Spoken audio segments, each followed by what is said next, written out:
let's fast forward to 2000. I want to say 2014. That's when you put out Finesse. Yeah. All right. So coming off the success of Birds of a Feather, at this point, you know, you probably got, you know, what, like when it comes to the budget, they throwing money at you at this point. You know what I'm saying? So Man. how was it going into the Finesse, like actually I loved your role in Finesse. Mm-hmm. How was it going into Finesse, like off the success of Birds of a Feather? Like were you still like kind of focused, or were you like going into it like, you know, this a layup, slam dunk, whatever? I went much more focused into going into Finesse. We went through a lot in the break of Birds of a Feather and Finesse. You know what I mean? When I say we went through a lot, we lost a young brother by the name of Bankroll Fresh. You know, one thing Rest about in peace, Bankroll. Rest in peace, Bankroll. One thing that's crazy about my life is I didn't see death close to almost where I could feel it or taste it. That's why I got my gun and always on 10.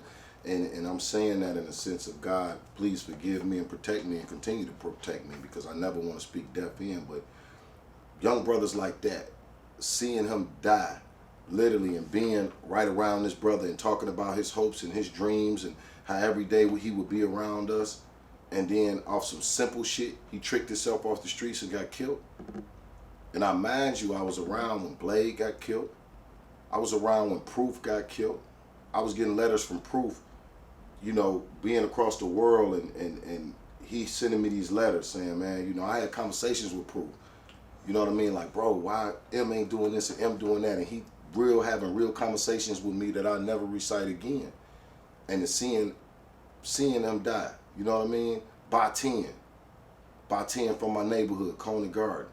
Being around him in his most darkest moments, when he was from my neighborhood and by 10 blew up in Slum Village. I wasn't around them niggas, and them niggas knew me. JD, all them niggas, we from same area, same, literally walking distance from each other's houses. But I was a street nigga, they was the backpack nigga. They knew I was into the guns and all this old stupid shit, so they like, he ain't really rapping, we doing this for real.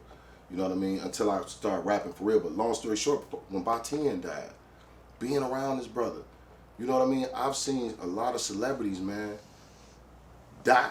Not to mention just regular street niggas. You know what I mean?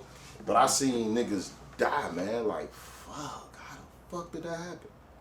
You know what I mean? So around that time, I'm saying that to say because these are things I just want people to know. You know what I mean? That still touch me. Going back and seeing all of them niggas, man, I can still see all these niggas' faces and deep conversations that I had. You know what I mean? With just Blade. You know what I mean? Seeing how people idolized Blade.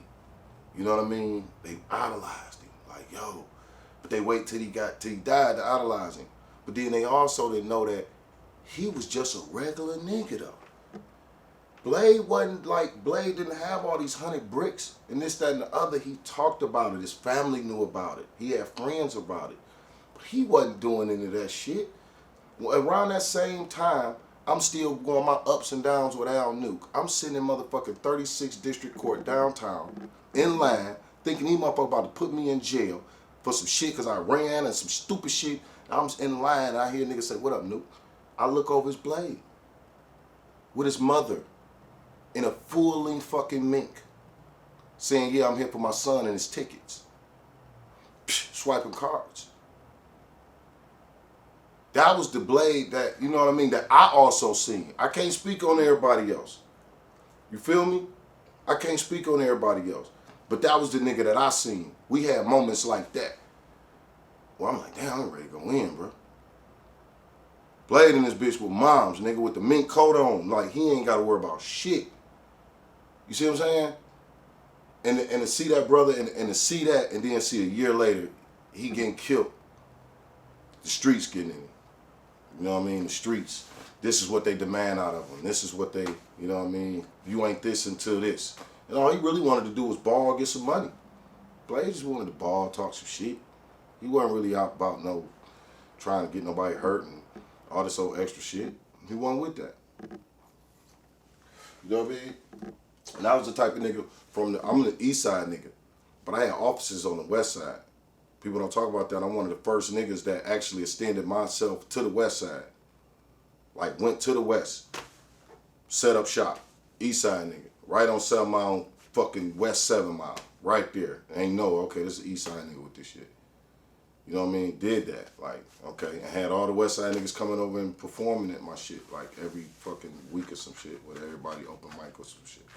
You know what I mean? But yeah, but those was those times. You see what I'm saying? Again, Blade wasn't like that, man. Blade was a good nigga, man. Just a cool nigga, bro. Just a cool nigga, had some money. You know what I mean? Family had money. Blade could sleep some money. You know what I mean? Wake up to some money. But the industry did that. Same with Proof. Same with Proof. It's real shit, bro. Like, everybody, Proof was not a gangster. Proof used to wear a fucking beanie, bro. Tall ass fucking beanie with 5 Ella. He was quiet, had his head down. Every time you see a nigga head be down. Like, what's up with bro? He was knowledgeable, he was smart, reading the shit. You know what I mean? Deep in some shit. Nigga started freestyling, knowing he could freestyle. Open mics, get to hosting, doing this, doing that, doing this, doing that. Before you know it, Eminem, a nigga, a whole different Proof. It's, you know what I mean? It's a whole different Proof. The same nigga, but now the nigga that's gotta live up to these expectations, you know what I mean, that he maybe felt like today. Didn't feel like that tomorrow or 6 months down the line. He, you know, and of course the industry, you know, fucking with his head, so he turned out he's on anger. He's nice angry. It's just the original Proof was quiet, then turned happy.